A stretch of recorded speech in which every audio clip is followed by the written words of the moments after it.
Hello students, welcome back to our English class.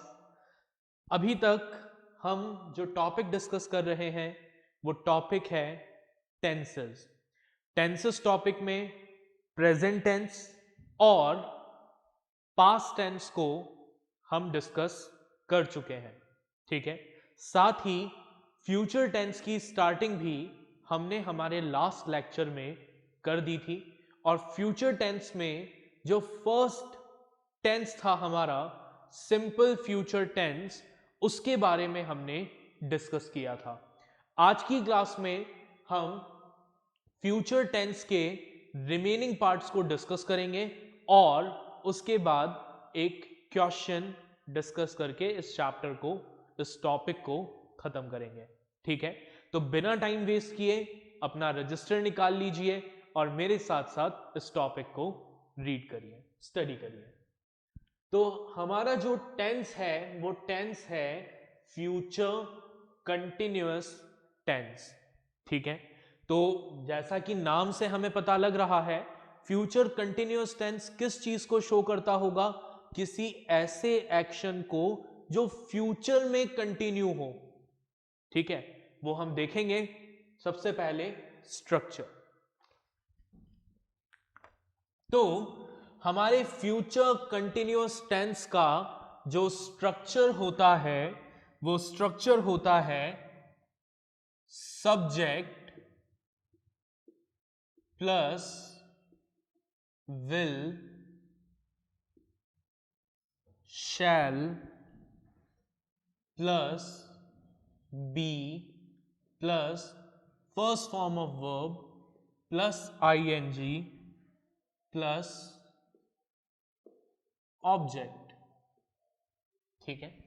Negative sentence का structure होता है subject plus will शैल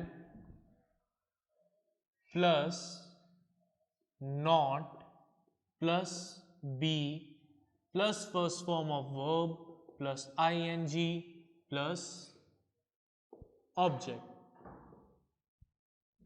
ठीक है। और इंटेरोगेटिव सेंटेंस के केस में क्या होता है? इंटेरोगेटिव सेंटेंस में विल शैल पहले आ जाता है। Will shall plus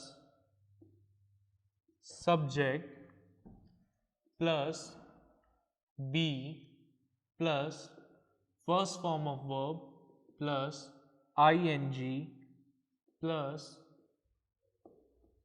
object and question mark. Clear? एक सेंटेंस फॉर्म करके देख लेते हैं हमारे इस स्ट्रक्चर के अकॉर्डिंग, ठीक है।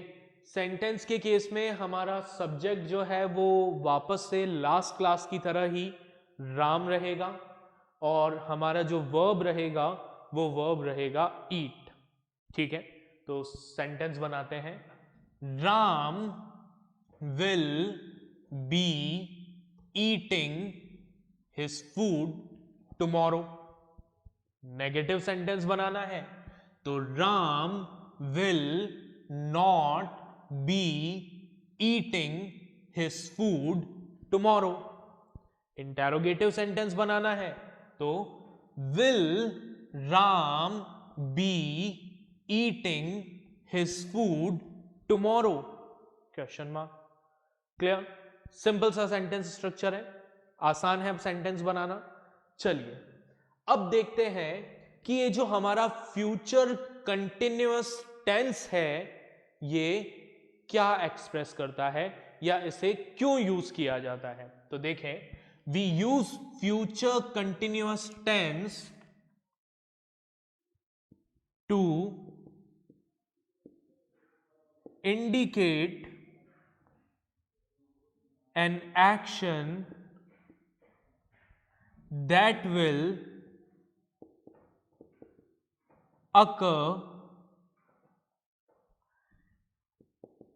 in the normal course।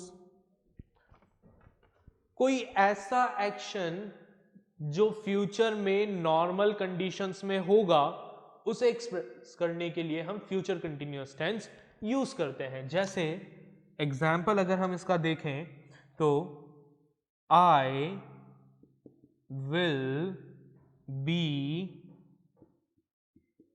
Meeting him tomorrow.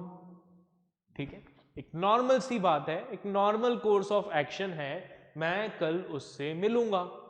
ठीक है, तो एक ऐसा एक्शन जो फ्यूचर के नॉर्मल कोर्स में हो रहा है, कुछ स्पेशल नहीं है, उसको एक्सप्रेस करने के लिए हम फ्यूचर कंटिन्यूअस टेंस को यूज करते हैं। सेकेंड यूज देखिए, to indicate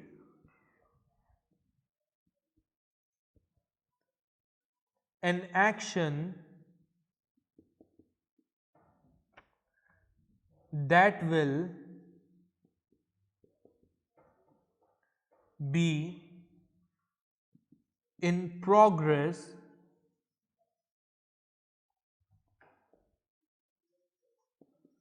at a given point in the future।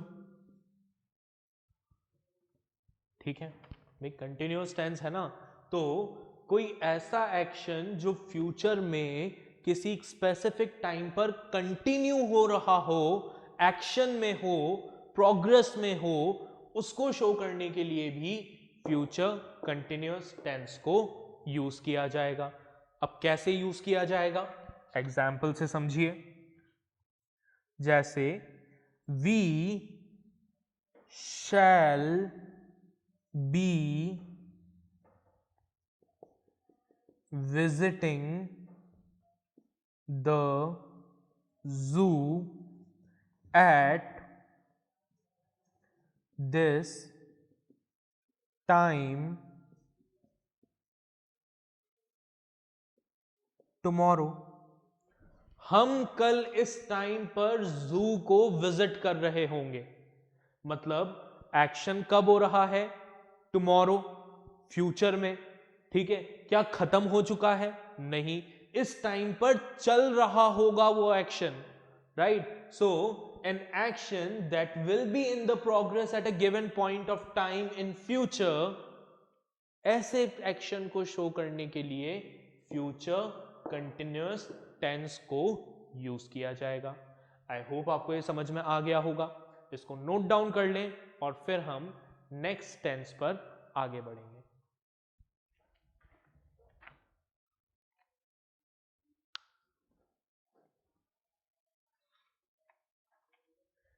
Okay, तो आपने इसे नोट डाउन कर लिया होगा, मैं इसको इरेज करने जा रहा हूं।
ओके, तो अब हमारा अगला जो टेंस है वो टेंस है फ्यूचर परफेक्ट टेंस। ठीक है, कौन सा टेंस है? Future perfect tense. अब फ्यूचर परफेक्ट टेंस का सेंटेंस स्ट्रक्चर क्या होता है देखिएगा। फ्यूचर परफेक्ट टेंस का स्ट्रक्चर होता है subject plus will shall plus have plus third form of verb plus object.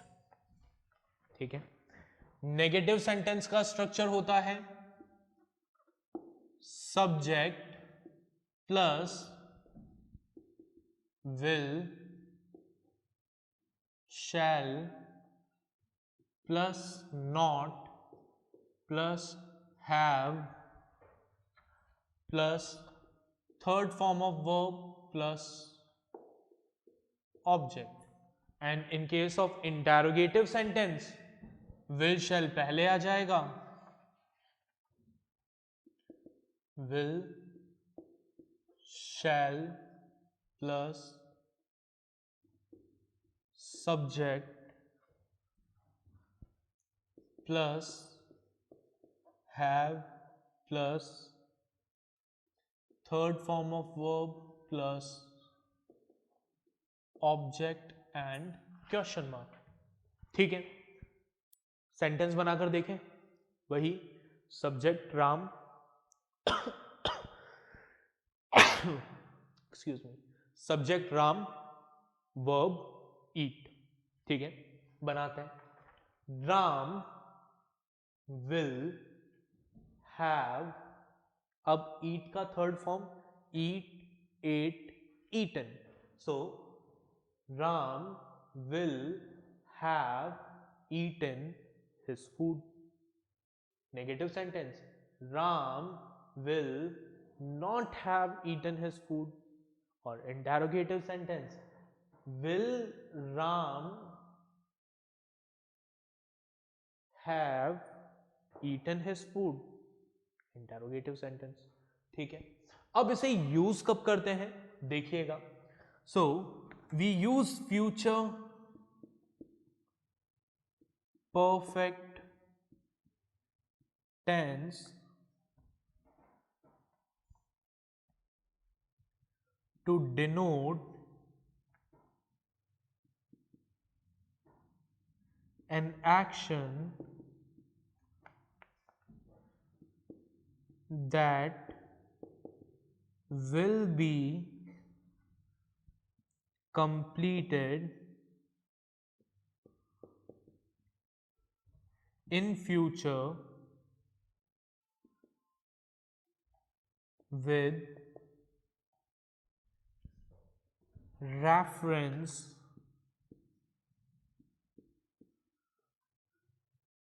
to a given time। कोई ऐसा एक्शन जो फ्यूचर में किसी गिवन टाइम के रेफरेंस में कंप्लीट हो गया हो, उसे शो करने के लिए हम फ्यूचर परफेक्ट टेंस को यूज करते हैं। जैसे फॉर एग्जाम्पल अगर मैं लिखता हूं Ram will have got a government job by next year। तो यहां पर हम क्या कर रहे हैं, what we are expressing, we are expressing an action. हम एक ऐसे एक्शन को एक्सप्रेस कर रहे हैं जो फ्यूचर में कंप्लीट हो गया हो। क्या एक्शन है वो? राम का गवर्नमेंट जॉब लगना with reference to a given time, एक टाइम, एक स्पेसिफिक टाइम के रेफरेंस में। तो वो स्पेसिफिक टाइम था 1 साल, नेक्स्ट ईयर। तो नेक्स्ट ईयर से पहले पहले राम की गवर्नमेंट जॉब लग जाएगी। तो हम बात कर रहे हैं फ्यूचर के बारे में। We are expressing an action which will complete in future, ठीक है। तो that is known as future perfect tense. Clear? इसको नोट डाउन कर लीजिए।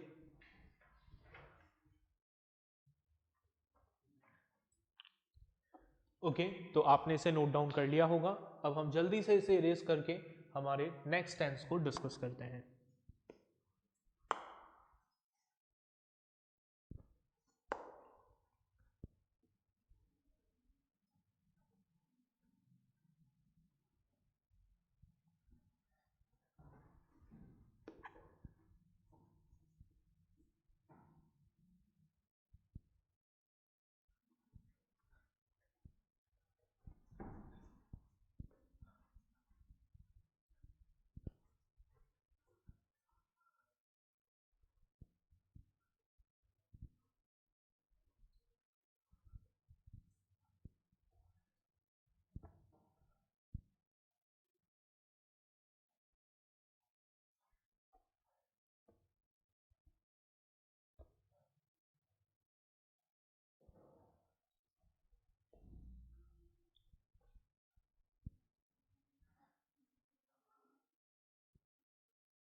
Okay, so our next tense is future perfect continuous tense. ठीक है, अब फ्यूचर परफेक्ट कंटिन्यूअस टेंस का स्ट्रक्चर क्या होता है? देखें, इसका स्ट्रक्चर होता है सब्जेक्ट, पॉजिटिव सेंटेंस के केस में subject plus will shall plus have plus been plus first form of verb plus ing plus object. Negative sentence का स्ट्रक्चर होता है subject plus will shall plus not plus have plus been plus first form of verb plus ing plus object. और interrogative sentence का structure होता है will shall plus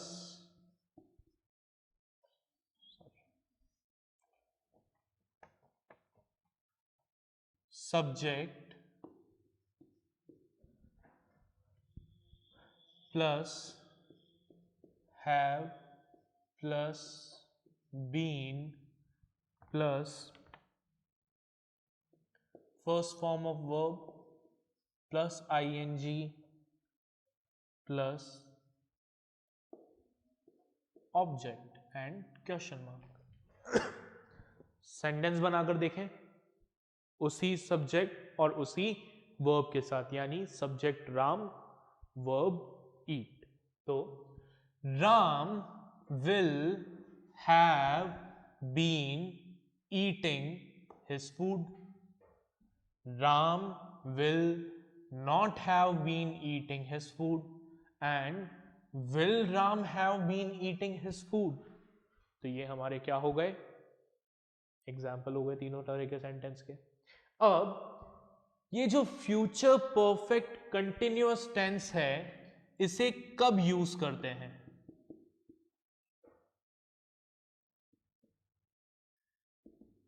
तो देखिएगा ध्यान से, we use future perfect continuous tense to express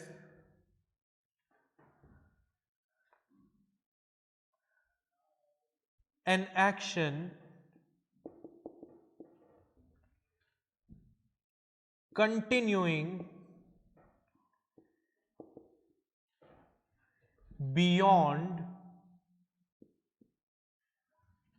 some given time in future।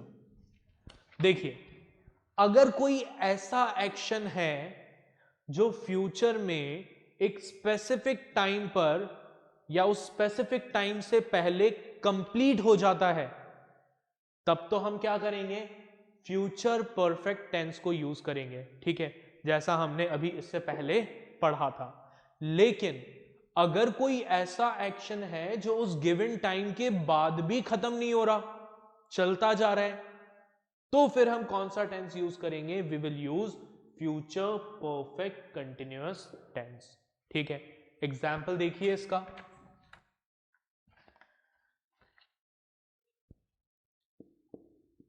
The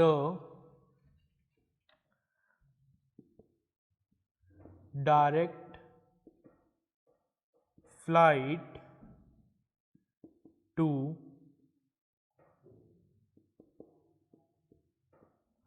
California will have been completing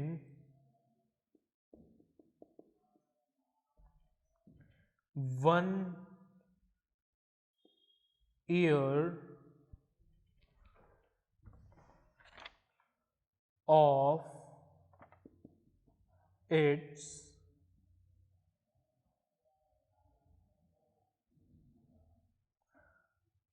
successful operation by next week, ठीक है। अब देखो क्या बता रहे हैं हम यहां पर, क्या एक्सप्रेस कर रहे हैं कि कैलिफोर्निया के लिए जो डायरेक्ट फ्लाइट है वो अगले वीक अपना 1 साल कंप्लीट कर लेगी ऑपरेशन का। तो 1 साल कंप्लीट करने के बाद क्या वो फ्लाइट बंद हो जाएगी? नहीं, इट विल कीप गोइंग, चलती रहेगी। तो एक ऐसा एक्शन जो कंप्लीट नहीं होगा after a given point of time, मतलब खत्म नहीं होगा, उसके लिए हम क्या करेंगे? फ्यूचर परफेक्ट कंटिन्यूअस टेंस को यूज करेंगे। एक और एग्जांपल देखिए इसका,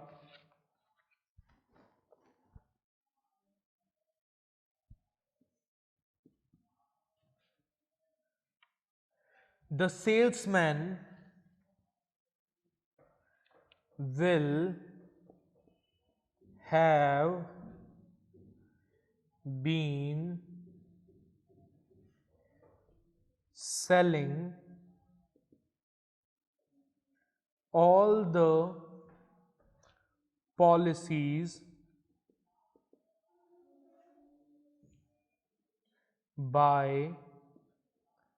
next week, ठीक। हमारा जो सेल्समैन है वो नेक्स्ट वीक तक अपनी सभी पॉलिसीज बेच देगा, लेकिन उसके बाद पॉलिसीज बेचना बंद तो नहीं करेगा। The action will keep going after the given point of time in future. So ऐसे एक्शंस को एक्सप्रेस करने के लिए हम फ्यूचर परफेक्ट कंटिन्यूअस टेंस को यूज करते हैं। तो आप इसको नोट डाउन कर लीजिए।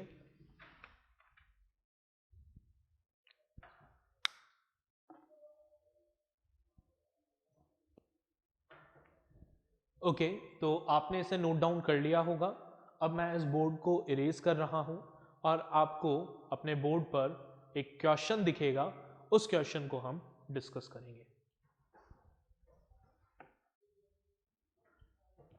ओके, तो अब आपके सामने यहां पर एक क्वेश्चन लिखा हुआ है और इस क्वेश्चन में हर लाइन में एक टेंस से रिलेटेड ग्रामेटिकल एरर है। आपको क्या करना है, उस एरर को आइडेंटिफाई करना है, एरर यहां लिखना है और उसके करेक्शन को इधर कंसर्न कॉलम में मेंशन करना है। तो स्टार्ट करते हैं सॉल्व करना। लेट्स सी, पहली लाइन पढ़िए। There was living a farmer named Mohan. अब देयर वॉज लिविंग, हमने पढ़ा कि ऐसा तो कोई स्ट्रक्चर होता ही नहीं है जहां पर वॉज लिविंग आता हो। इसका मतलब ये वॉज लिविंग तो गलत है, इसकी जगह क्या होना चाहिए, देयर रॉन्ग वॉज लिविंग और correction there lived a farmer named Mohan who is very hard working and honest। अब आपको लग रहा होगा कि ये वाली लाइन तो सही है, बट देखिए हमने क्या लिखा, देयर लिव्ड अ फार्मर, एक फार्मर रहता था, पास्ट की बात कर रहे हैं, ठीक है। तो पूरा पैराग्राफ किस में है, पास्ट टेंस में है, और पास्ट टेंस में क्या इज आता है, नहीं। सो यहां क्या आना चाहिए, who was very hard working and honest, he has known across the village as a man of principle. अब फिर हैज आ गया, पास्ट टेंस में तो वॉज आता है, ठीक है। So he was known across the village as a man of principles and thus loving by all। क्या ये loving word सही है, नहीं। यहां क्या होना चाहिए, and thus was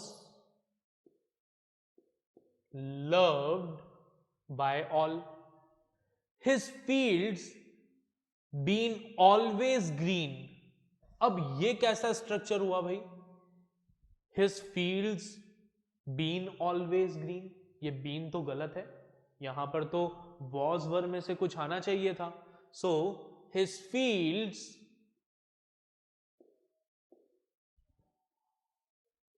were always green and he never sleeping on an empty stomach। Sleeping सही है, नहीं। क्या होना चाहिए यहां पे, and he never slept, second form of verb, slept on an empty stomach। After a drought all the farmers was leaving। अब ये was leaving तो गड़बड़ है, फार्मर जा रहे थे, पास्ट कंटिन्यूअस टेंस, तो यहां क्या होना चाहिए, was leaving की जगह after a drought all the farmers left, ठीक है। But Mohan was not ready to left. अब जहां पर लीव होना चाहिए, जहां लेफ्ट होना चाहिए वहां तो है नहीं, यहां अननेसेसरी दे रखा है, तो यहां क्या होना चाहिए, but Mohan was not ready to leave his fields. The news was reaching the press. भाई अब थोड़ी पहुंच रही है, न्यूज तो पहुंच चुकी है ना प्रेस के पास। सो द न्यूज, ये वॉज रीचिंग गलत है,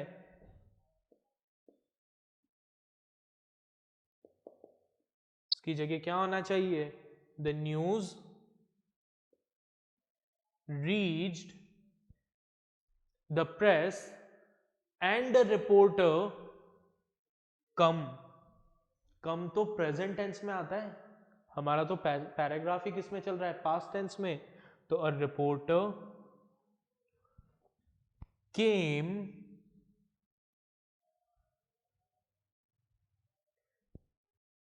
to the village to got his side of the story, नहीं, to get his side of the story. Clear? तो दिस इज हाउ हम टेंसेस को यूज करते हैं, टेंसेस को यूज करके सेंटेंसेस को फ्रेम करते हैं, या फिर सेंटेंसेस में जो एरर्स हैं उन एरर्स को दूर करते हैं। राइट? आप इसको नोट डाउन कर लीजिए।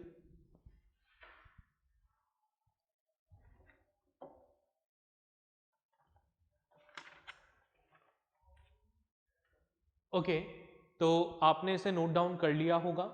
इसके साथ हमारा जो टॉपिक है टेंसेस, वो टॉपिक कंप्लीट होता है। Okay, bye everyone.